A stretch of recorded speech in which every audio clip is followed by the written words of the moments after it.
하나님께서 오늘 우리에게 주시는 말씀은 로마서 6장 1절에서 11절 말씀입니다. 신약성경 246쪽입니다.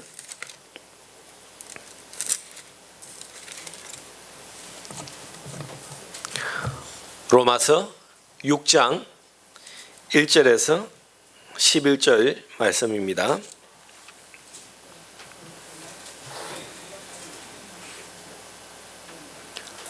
로마서 6장 1절에서 11절까지 다 같이 합독합니다. 그런즉 우리가 무슨 말을 하리요? 은혜를 다하게 하려고 죄에 거하겠는가? 그럴 수 없느니라. 죄에 대하여 죽은 우리가 어찌 그 가운데 더 살리요? 무릇 그리스도 예수와 합하여 세례를 받은 우리는 그의 죽으심과 합하여 세례를 받는 줄 알지 못하느냐? 그러므로 우리가 그의 죽으심과 합하여 세례를 받음으로 그와 함께 장사되었나니 이는 아버지의 영광으로 말미암아 그리스도를 죽은 자 가운데서 살리신과 같이 우리를 또한 새 생명 가운데서 행하게 하려 함이라. 만일 우리가 그의 죽으심과 같은 모양으로 연합한 자가 되었으면 또한 그의 부활과 같은 모양으로 연합한 자가 되리라. 우리가 알거니와 우리 옛 사람이 예수와 함께 십자가에 못 박힌 것은 제 몸이 죽어 다시는 우리가 제게 종로를 하지 아니하려 함이니 이는 죽은 자가 죄에서 벗어나 어렵다 하심을 얻었음이라. 만일 우리가 그리스도와 함께 죽었으면 또한 그와 함께 살 줄을 믿노니 이는 그리스도께서 죽은 자 가운데서 살아나셨음에 다시 죽지 아니하시고 사망이 다시 그를 주장하지 못할 줄을 알미로다. 그가 죽으심은 대하여 단번에 죽으심이요 그가 살아계심은 하나님께 대하여 살아계심이니 이와 같이 너희도 너희 자신을 죄에 대하여는 죽은 자요 그리스도 예수 안에서 하나님께 대하여는 살아있는 자로 여길지어다. 아멘. 부활절, 오늘 부활절이죠. 부활의 진리가 있습니다. 부활의 진리는 뭐냐면 죽어야 산다라는 것이죠. 저를 보세요. 저를 보시고요. 부활의 진리는 죽어야 다시 살아난다라는 것입니다. 우리가 참으로 살기 위해서는 먼저 죽은 자만이 다시 살아날 수가 있는 것이죠. 여러분, 세상 원리는 뭐냐면 약육강식, 강한 자만 사는 거예요. 그런데 예수 그리스도 안에서 복음의 진리는 죽은 자가 살아난다라는 것입니다. 그래서 성경은 날마다 우리에게 하시는 말씀이 먼저 죽어야 한다라고 말해요. 살기 위해서는 죽어야 한다라는 거예요. 여러분, 어떻게 이 세상 원리에 안 맞잖아요. 살아있는 자가 죽는 거는 우리가 이해하지만 죽은 자가 살아난다라는 것은 맞지가 않잖아요. 그런데 저와 여러분들은요, 영적인 원리에서 보면 죽어야 산다라는 것입니다. 로마서 6장은 예수 그리스도께서 십자가에서 우리를 위해 죽으시고 다시 사신 그 이유가 무엇인가? 왜 다시 부활하셨는가? 그렇게 하시는 것이 무엇인가? 우리에게 어떤 은혜와 능력이 있는가? 어떤 이유가 있는가에 대해서 말씀하시는데 오늘 6장 4절 마지막에 보시면 아버지의 영광으로 말미암아 그리스도를 죽은 자 가운데 살리신 것 같이 우리 또한 새 생명 가운데 행하게 하려 합니다라고 되어 있습니다. 예수께서 부활하신 이유는 우리를 새 생명을 주시려고 그렇게 하셨다라는 것입니다. 저와 여러분들은 새 생명을 얻으신 줄 믿으시기 바랍니다. 이 땅 가운데 살아있는 자와 죽은 자가 있어요. 이렇게 보면 여러분 다 눈에 보이기는 다 살아있는 자죠. 그런데 살아있는 자는 어떤 자이고 죽은 자는 어떤 자인가?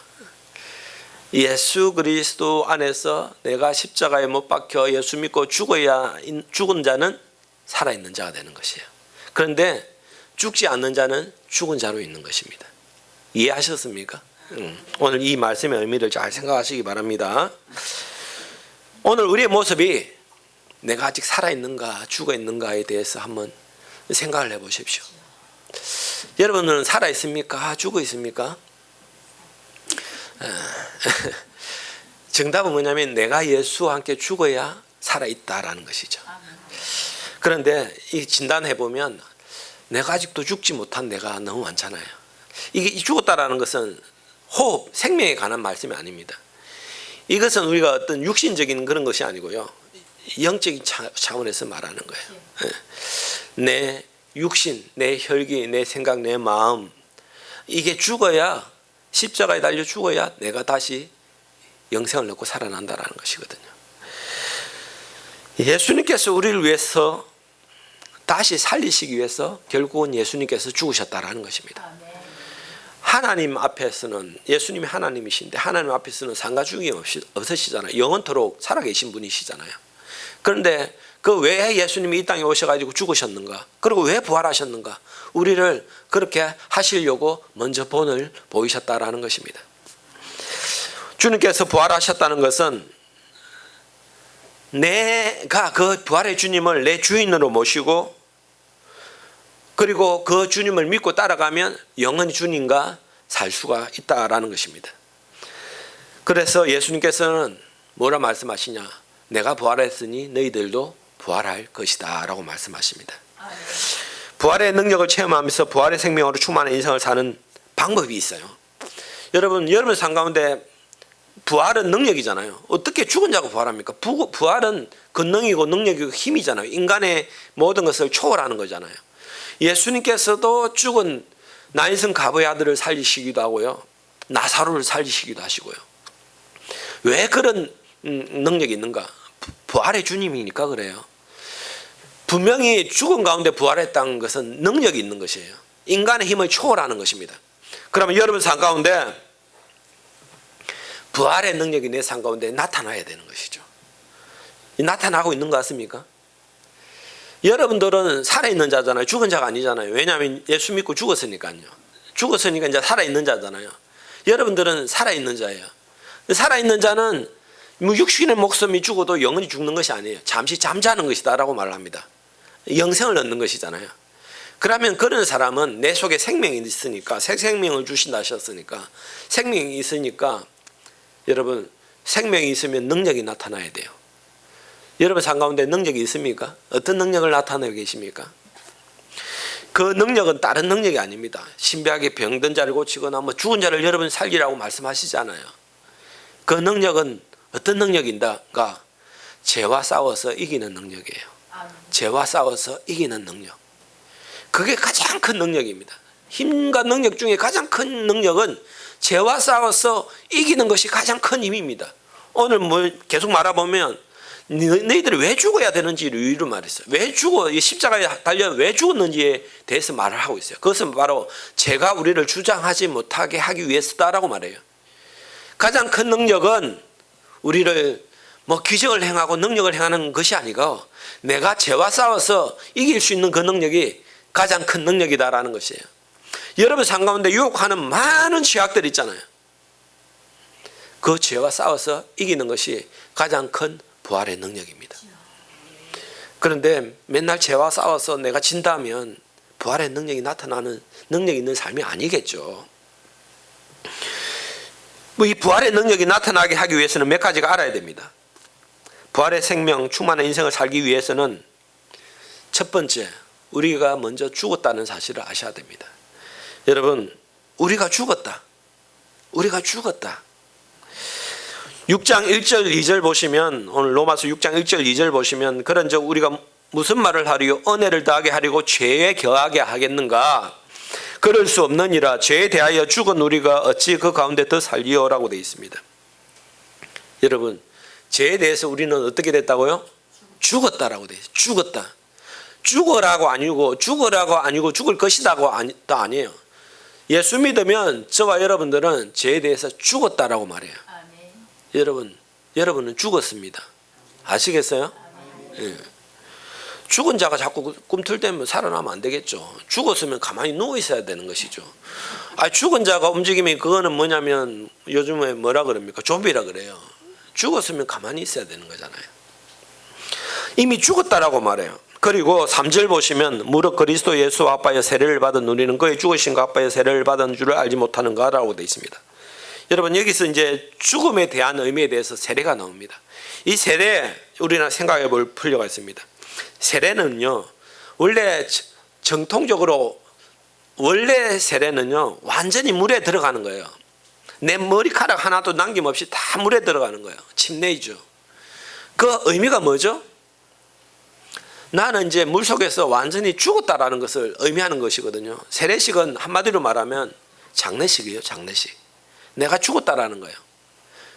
여러분, 세례는 죽었다라는 거예요. 그러니까 뭐냐, 3절 세례를 받은 것은 죽은 줄 알지 못하는가라고 되어 있습니다. 여러분 다 이제 세례를 다 받으셨죠? 거의 다 여러분들은. 그럼 여러분들은 세례 받는 동시에 나는 옛사람, 나의 옛사람은 죽었다라는 것입니다. 아시겠습니까? 세례 시기 중요한 게 아니고 그 의미가 중요한 거예요. 세례는 내가 예수와 함께 죽었다는 것을 나타내는 거예요. 여기서 우리는 세례의 의미는 동일시라는 단어와 연합의 단어예요. 내가 예수와 함께 동일시다, 연합이다라는 거예요. 예수가 죽었으니까 나도 죽었다라는 것이에요. 4절 5절 그래서 보시면 그러므로 우리가 그의 죽으심과 합하여 세례를 받음으로 그와 함께 장사되었나니 이는 아버지의 영광으로 말미암아 그리스도를 죽은 자 가운데서 살리신 것 같이 우리 또한 새 생명 가운데 행하게 하려 하심이라. 만일 우리가 그의 죽으심과 같은 모양으로 연합한 자가 되었으면 또 그의 부활과 같은 모양으로 연합한 자가 되리라라고 말합니다. 자, 세례를 받음으로 말미암아 우리가 그리스도가 장사되어 죽은 것 같은 그런 의미다라는 것을 세례를 통해 우리에게 보여주시죠. 그렇게 죽어야만 무엇이 있다고 말씀합니까? 주님이 부활하셨듯이 우리도 부활할 수가 있다라고 말합니다. 그래서 죽지 않은 자는 부활할 수가 없습니다. 죽어야만 부활하는 거예요. 예수님께서 십자가에 달려 죽으셨기 때문에 부활하신 거예요. 부활하는 자는 영원히 죽지 않습니다. 부활하신 예수님은 하나님과 영원히 동행하십니다. 부활은요 다시 죽지 않습니다. 저와 여러분들은 오늘 잘 생각하셔야 돼요. 내가 죽어야 부활한다라는 것입니다. 오늘 이것만 하나 생각해도 우리가 신앙생활에 있어서 참 큰 도움이 될 것입니다. 우리가 죽어야 되는데 대신 예수님께서 나를 대신해서 죽으셨잖아요. 그렇지만 우리는 그 의미를 다시 한 번 더 생각하고 깨닫고 고백하는 것이 세례식이에요. 내가 그리스도와 함께, 주님은 십자가에 달려 죽었고 나는 세례와 함께 물속에서 나는 죽었다라는 거예요. 예수님은 십자가에서 무덤에서 부활하셨지만 저와 여러분들은 이제는 여러분 세례를 하고 이제 물에 가만히 있는 것이 아니잖아요. 물에 들어갔다 뭐합니까? 나오잖아요. 그게 부활의 의미거든요. 다시 내가 들어가서 나오는 거예요. 다시 살아나는 거예요.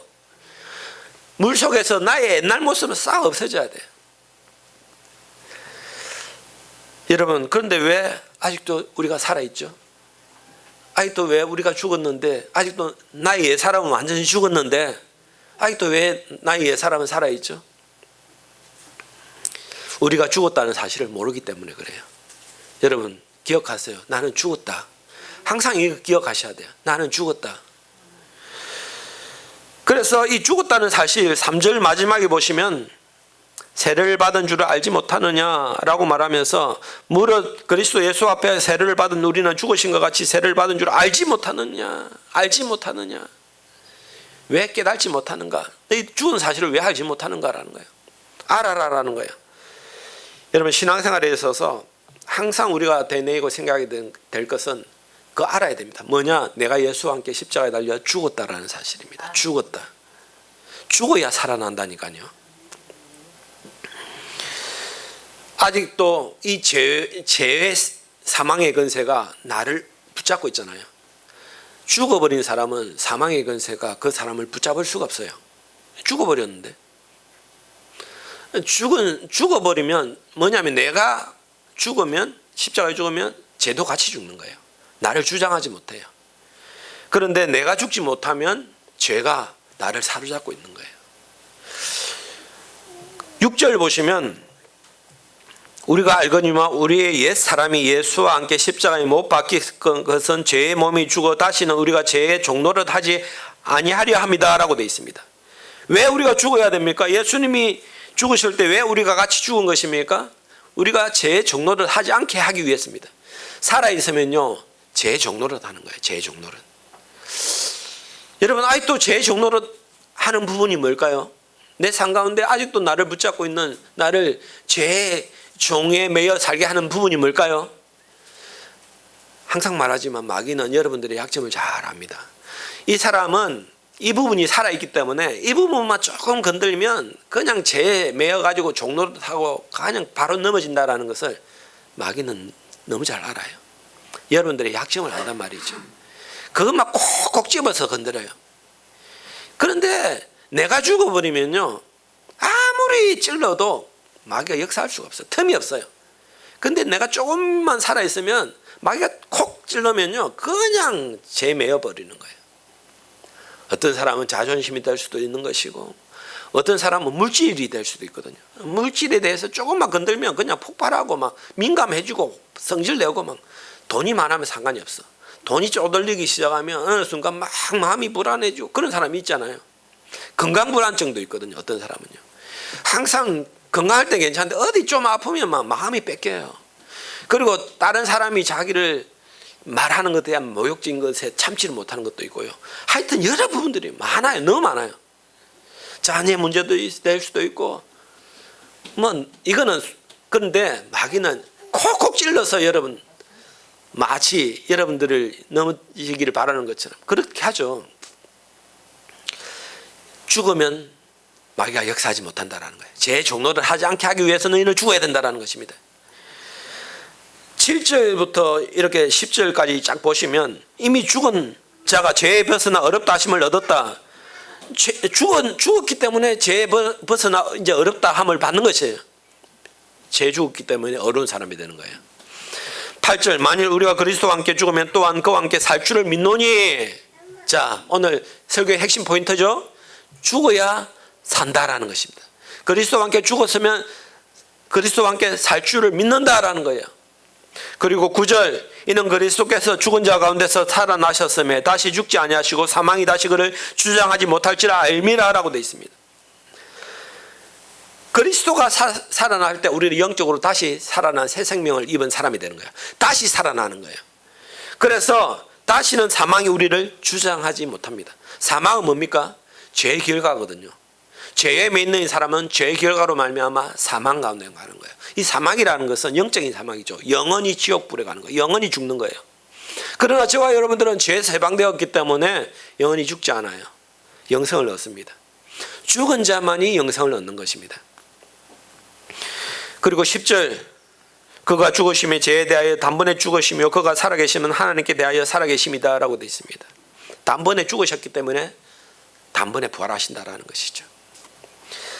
여러분, 부활 생명으로 충만한 인생을 사는 것, 또 우리가 기억해 봐야 될 것은 항상 우리는 계속 죽은 자로 여기고 살아야 된다는 거예요. 나는 죽었다, 나는 죽었다. 이거 모르고 또 놓쳐버리면 또 살아요. 또 살아요. 나는 죽었다라는 것을 항상 인식하셔야 돼요. 내 예수님께서 십자가에 달려 돌아가실 때 나도 그곳에서 못 박혀 죽었다라는 것을 항상 인식하셔야 돼요. 나는 죽었다, 나는 죽었다. 그래서 사도 바울은 뭐라고 고백합니까? 나는 날마다 죽노라라고 말해요. 나는 날마다 죽노라. 사도 바울이 그렇게 믿음 사람이, 죽은 자도 살리는 능력이 있는 사람이, 그 땅 끝까지 복음 전하는 사람이 얼마나 죄가 자기를 주장하고 괴롭히는지 항상 죄가 역사하지 못하도록 고백하는 것이 뭐냐면 나는 날마다 죽노라라고 고백했다라는 거예요. 복음 전할 때 다른 사람 돌 던지고 욕하고 침 뱉으면 얼마나 성질 났을까요? 사도 바울도 성질 안 냈을까요? 성질 냈거든요. 그렇지만 이 고백이 있는 거죠. 나는 날마다 죽노라. 나는 죽었다. 그래서 복음 전하는 사역을 감당하는 것이죠. 여러분, 죄의 충동이 항상 우리 속에 역사하잖아요. 충동이거든요. 그거는 울컥 아니면 팍. 죄의 충동. 여러분, 죄의 충동은 너무나 욕구가 강합니다. 여러분 아실지 모르겠지만 마귀가 역사하면요, 마약의 충동, 저는 뭐 마약을 안 해봐서 그 충동이 얼마인지 모르겠지만 하여튼 충동이 강하다 그래요. 그걸 끊을 수가 없다 그래요. 그 쾌락의 충동이 얼마나 큰지 한번 하면 못 끊는다 그러는데, 여러분 죄 충동도 똑같아요. 죄가 주는 이 쾌락이요, 개 충동이 얼마나 좋은, 그게 여러분들은 모르겠지만 그게 정말 유혹적, 쾌락적인 거예요. 그게 얼마나 하고 싶은지 아세요, 여러분들? 이제 그것이 절제하고 인내해야 돼야 되는데 그 죄 충동이요, 얼마나 달콤하고 먹음직스럽고 막 유혹하는지 막 그 충동을 이길 수가 없어요. 여러분, 죽어버리면 그 죄 충동을 받지 않습니다. 유혹을 받지 않아요. 죽은 자는 여러분 뭐냐면 유혹을 받지 않는 이유는 욕심도 내지 않고 분노도 하지 않습니다. 여러분 제가 고개 들어서 여러분들 충동할 때 이제 고백하십시오. 나는 죽었다. 나는 죽었다. 네, 나는 죽었다. 이 한마디만 해도 벌써 인식될 거예요. 나는 죽었다. 이 한마디만 해도 벌써 마귀가 역사하지 못해요. 나는 죽었다. 아시겠습니까? 네. 여러분 이 재충동이요 항상 육신을 통해 역사하거든요. 영적으로 살려면 육신을 죽여야 돼요. 육신의 욕심 욕망이잖아요. 제일 기본적인 것이 뭐냐면 욕심과 욕망이에요. 여러분 속에 있는 욕심과 욕망들 뭐 말할 수 없을 만큼 강한 욕구들이 있잖아요. 여러분 욕심의 반대말은 욕심 없음이 아니고요. 욕심의 반대말이 뭔지 아세요? 만족입니다. 만족. 아시겠어요? 만족하면 내 삶에 있는 것이 만족하면 욕심이 하나도 없어져요. 내 삶에 뭔가 자꾸 부족하다고 느껴지면 자꾸 욕심이 생겨요. 더 가지고 싶고 더 누리고 싶고 더 큰 거, 더 좋은 거. 있는 이것으로도 충분하다. 내 자녀가 이만큼 자라는 것도 감사하고 나에게 이런 건강이 있는 것도 감사하고 물질이 이만큼 있는 것도 감사하고 이런 집에 살 수 있는 것도 감사하고 이런 아이들 남편 아내가 있는 것도 감사하고 이런 교회가 있는 것도 감사하고 감사하지 않아요 여러분? 만족하면 마귀가 역사하지 못하는 거예요. 여러분 욕구를 죽이시기 바랍니다. 욕구 아시겠습니까? 욕망 욕구가 항상 여러분 충동합니다. 무슨 욕구입니까? 미움의 욕구가 있어요. 남을 막 미워하는 싶은 욕구가 있어요. 여러분 이것은요 상대방이 미워서 그런 게 아니고요 내 속에서 내가 살아서 아직도 죽지 못했기 때문에 미워하고 싶은 욕구가 나를 충동하기 때문에 미움의 마음이 드는 것이지 그 사람이 미운 짓을 해서 그런 게 아니에요. 잘 깨달으셔야 돼요. 그 사람이 잘못해서 내가 미워하는 것이 아니라는 거예요. 내가 미움의 영이 사로잡히면요 천사도 미워 보여요. 아시겠어요? 정죄의 욕구 얼마나 남을 비판하고 정죄하고 싶은 욕구가 얼마나 강한지 아세요? 이게 엄청 충동적이에요. 그거 안 하고 싶은 것이 참 힘들어요.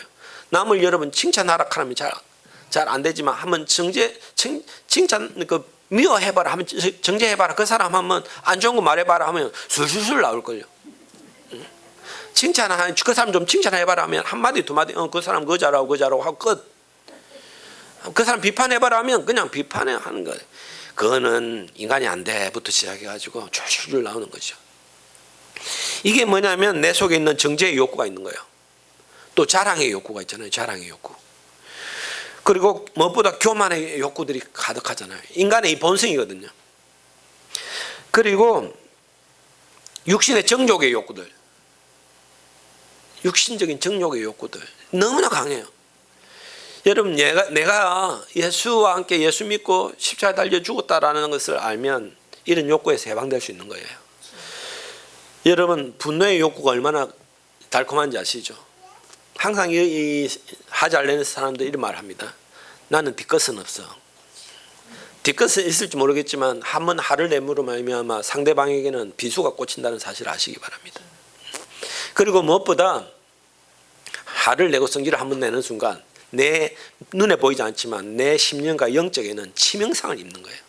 그 후유증이 얼마나 강한지 아세요? 그걸 안다면 절대 화를 안 낼걸요. 그걸 모르기 때문에 아마 화를 내겠죠. 여러분들이 만약에 농약 한 방울 한 마셔봐라 하면 누가 마시겠어요? 여러분 농약은 마시면 배가 아프고 힘드니까 안 마셔요. 죽으니까 안 마시는 것이죠. 근데 이 성질을 한번 내고 분노를 한번 내면 농약 마시는 거하고 영적으로는 똑같아요. 그걸 안다면 절대 성질 안 내요. 분노할 수가 없어요. 왜냐하면 마귀에게 문을 활짝 주는 것이기 때문에. 마귀가 바로 역사합니다. 내 영이 바로 죽습니다. 여러분 이런 욕구들이 얼마나 나를 유혹하는지 아세요? 화내고 싶고 성질 내고 싶고 내 마음대로 하고 싶고 막 내 정욕대로 하고 싶고. 여러분 그런 욕구를 죽여야 됩니다. 아시겠습니까? 항상 기억하세요. 나는 죽었다. 나는 죽었다. 나는 죽었다라는 사실을 아셔야 돼요. 부활 생명으로 충만한 인생을 사는 또 다른 방법이 있습니다. 날마다 주님 앞에 드리는 삶을 사시기 바랍니다. 오늘 본문 읽지는 않았지만 6장 12절부터 보시면, 그러므로 너희는 너희 죄가 너희 죽을 몸을 지배하지 못하게 하여 너희 몸의 사욕에 순종하지 말고, 또한 너희 지체를 불의의 무기로 죄에게 내주지 말고, 오직 너희 자신을 죽는 자 가운데서 다시 살아난 자같이 하나님께 드리며 너희 지체를 의의 무기로 하나님께 드리라. 제가 너희를 주장하지 못하리니 이는 너희가 법 아래 있지 아니하고 은혜 아래에 있습니다 라고 되어 있습니다. 자, 의의 무기로 하나님께 드려야 돼요. 하나님께 나를 드려버리면 누가 책임집니까? 하나님 책임지는 거예요. 내 옛날에는 내가 그렇게 안 하고 싶고 내가 그렇게 죄에 떠나고 싶은데 또 죄의 욕구가 나를 사로잡고 또 죄에 당하고 또 넘어져서 후회하고 회개하고, 이럴 때는 제일 좋은 걸 뭐냐면, 나를 하나님 앞에 의의 무기로 드려버리면 하나님이 나를 주관해요. 성령님이 나를 다스려요. 그러면 어느 순간 미움의 영도, 정죄의 영도, 욕망과 욕구의 영도 싹 떠나가는 거예요. 성령님이 나를 주관하는 것이죠. 그럼 내 마음속에 알 수 없는 기쁨과 사랑이 솟아나는 것이죠. 이게 바로 성령 충만이다 라고 말하는 거예요. 여러분, 나를 하나님께 드립니다 라고 고백해 보세요. 나를 하나님께 드립니다. 의의 무기로 드립니다. 제 무기가 아니에요. 그래서 우리는 법 아래 있지 않고 오늘 보니까 은혜 아래 있다라고 말해요. 은혜 아래 사시기 바랍니다. 여러분, 나를 드리면 하나님 은혜 아래 사는 거예요. 오늘 부활절이죠. 주님께서 우리 죄 때문에 십자가에서 그 모진 고통을 당하시고 물과 피를 다 쏟으시고 죽으셨어요. 우리 때문에 죽으셨죠. 우리를 죄에서 해방시켜 주시기 위해서. 그런데 그 주님은 3일 만에 오늘 부활하신 부활주일이잖아요.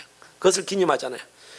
그 의미가 있는 것이죠. 우리도 죄 가운데 죽었지만 그 죄가 죽으면 우리는 다시 예수님이 부활하셨듯이 우리도 부활한다라는 것입니다.